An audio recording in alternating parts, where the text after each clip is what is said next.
आपका स्वागत है विधिक शिक्षा के डिजिटल प्लेटफॉर्म लॉ इंपीरियल पर। आज हम उत्तर प्रदेश नगरीय परिसर किराएदारी विनियमन अधिनियम 2021 अधिनियम संख्या 16/2021 पर चर्चा करेंगे।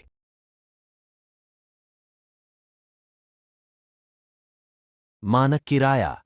मानक किराया की कोई परिभाषा इस नए अधिनियम में नहीं दी गई है, परंतु urban building rent regulation control and eviction act 1972 की धारा 3 टी मानक किराया धारा 6, 8 और 10 के प्रावधानों के अधीन का अर्थ है।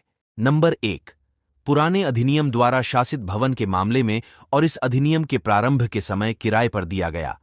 खंड ए, जहां इस तरह के प्रारंभ के साथ साथ एक उचित वार्षिक किराया, जो इस अधिनियम में वही अर्थ है जो पुराने अधिनियम की धारा 2 AF1 में है, अनुसूची में पुनः प्रस्तुत किया गया है। दोनों के लिए देय एक सहमत किराया है। सहमत किराया या उचित वार्षिक किराया प्लस उस पर 25% जो भी अधिक हो। बी, जहां कोई सहमत किराया नहीं है लेकिन एक उचित वार्षिक किराया है, उचित किराया प्लस 25%। सी, जहां न तो सहमत किराया है और न ही उचित वार्षिक किराया, धारा 9 के तहत निर्धारित किराया। नंबर 2, किसी अन्य मामले में उस समय के लिए मूल्यांकित किराया मूल्य और निर्धारण की अनुपस्थिति में धारा 9 के तहत निर्धारित किराया।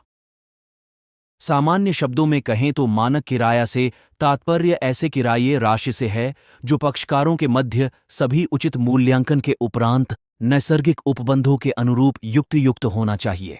मानक किराया निर्धारण प्रक्रिया। मानक किराया निर्धारण के संदर्भ में प्रत्यक्ष रूप से इस अधिनियम में कुछ भी नहीं कहा गया है, परंतु किराया पुनरीक्षण में ऐसी ही प्रक्रिया का उपबंध किया गया है। नए अधिनियम में मानक किराया निर्धारण के उपबंध न होकर किराया पुनरीक्षण के उपबंध दिए गए हैं। इनका उपयोग किसी विवाद स्थिति के निस्तारण के लिए किराया प्राधिकरण द्वारा किया जाएगा। UP urban building rent regulation control and eviction 1972 की धारा 9 के अनुसार मानक किराए का निर्धारण।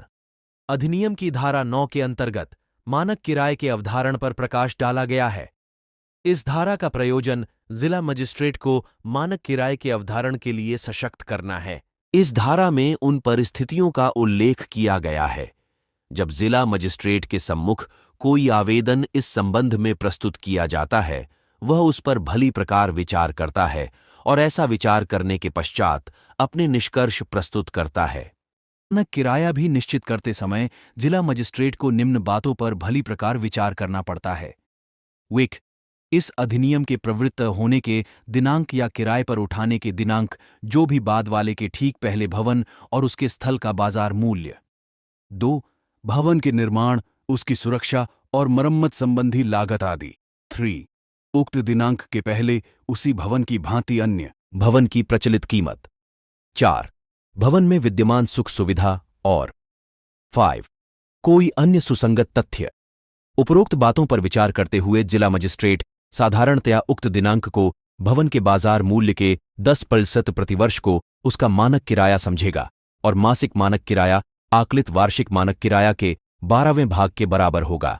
जिला मजिस्ट्रेट जब अपना निष्कर्ष उपरोक्त रूप में प्रस्तुत कर देता है तो उसका निष्कर्ष अपील के परिणाम के अधीन रहते हुए अंतिम होगा। यह एक सामान्य ज्ञान की बात है कि किसी शहरी भवन की बाजार कीमत एक वर्ष से दूसरे वर्ष बढ़ ही जाता है, परिणामतः भवन का स्वामी किराए की राशि में वृद्धि की बात करता है। शब्द अवधारण इस बात पर बल देता है कि जिला मजिस्ट्रेट को मानक राशि का विनिश्चय धारा 9 की उपधारा 2 में वर्णित परिस्थितियों के अधीन करना पड़ता है। इस निमित्त अपना निष्कर्ष प्रस्तुत करने के पूर्व जिला मजिस्ट्रेट को मामले के तथ्यों परिस्थितियों पर भली प्रकार विचार करना पड़ता है। इस विषय में जिला मजिस्ट्रेट को भवन के बाजार मूल्य को भी ध्यान में रखना पड़ता है। जिला मजिस्ट्रेट को अपना विवेक प्रयोग करते समय मानक किराए को अभिनिश्चित करते समय निम्न बातों पर ध्यान रखना पड़ता है।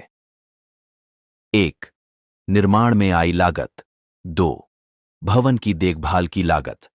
3, भवन की मरम्मत की लागत।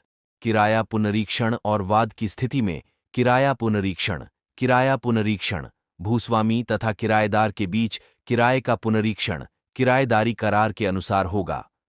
धारा 9(1) जहां किराएदारी के आरंभ के बाद भूस्वामी कार्य आरंभ होने के पूर्व किराएदार के साथ लिखित में करार कर चुका है और किराएदार द्वारा कब्जा किए गए परिसर में सुधार, जोड़ या संरचनात्मक परिवर्तन करने के लिए खर्चा कर चुका है, जो धारा 15 के अधीन कार्यान्वित की जाने वाली मरम्मत को सम्मिलित नहीं करता है, तो भूस्वामी परिसर का किराया उतनी रकम से बढ़ा सकेगा जो भूस्वामी और किराएदार के बीच सहमत हुई हो, और किराए में ऐसी वृद्धि ऐसे कार्य के पूर्ण होने के 1 माह के बाद प्रभावी होगी।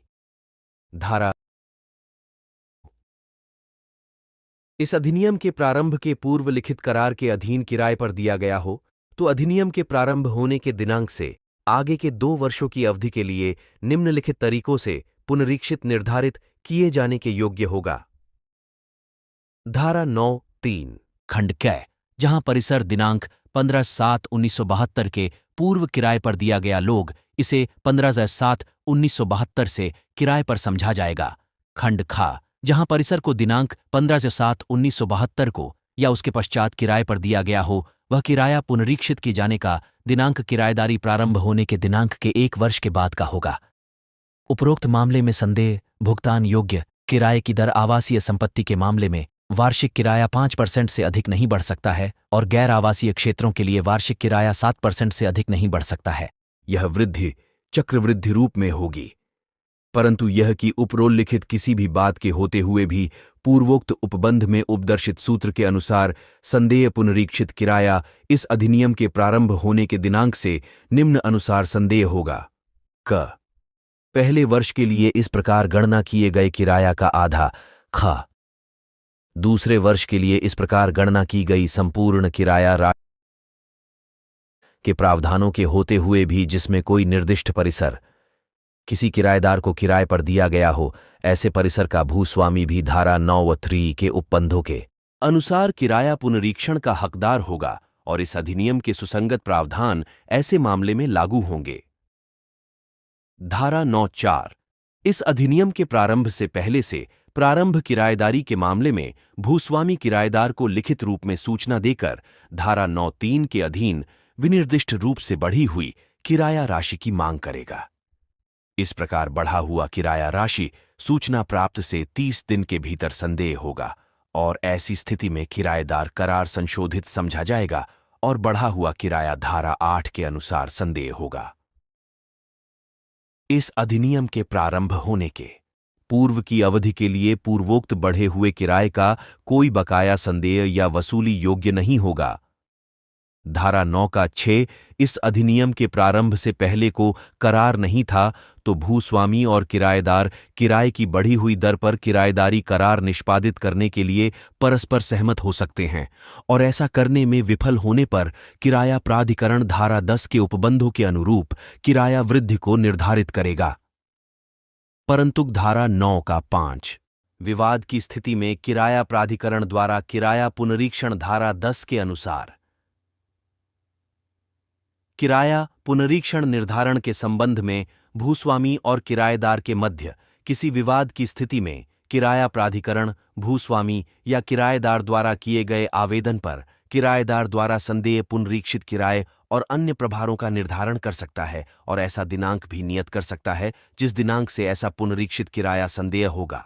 2 पुनरीक्षित निर्धारित किए जाने वाले किराया अवधारण करने में किराया प्राधिकरण किराया पर दिए गए आसपास के क्षेत्रों में प्रचलित बाजार दर से मार्गदर्शित हो सकता है और निम्न पर भी विचार करेगा। खंड ए भवन के निर्माण उसकी सुरक्षा और मरम्मत संबंधित लागत आदि। खंड बी उक्त दिनांक के पहले उसी भवन की भांति अन्य भवनों की प्रचलित कीमत। खंड सी भवन में विद्यमान सुख सुविधा। खंड डी कोई अन्य सुसंगत तथ्य। 3 इस धारा के अधीन एक बार कोई अवधारण कर दिए जाने के पश्चात नए सिरे से अवधारण हेतु कोई आवेदन उक्त अवधारण के पश्चात 1 वर्ष की अवधि तक नहीं किया जाएगा।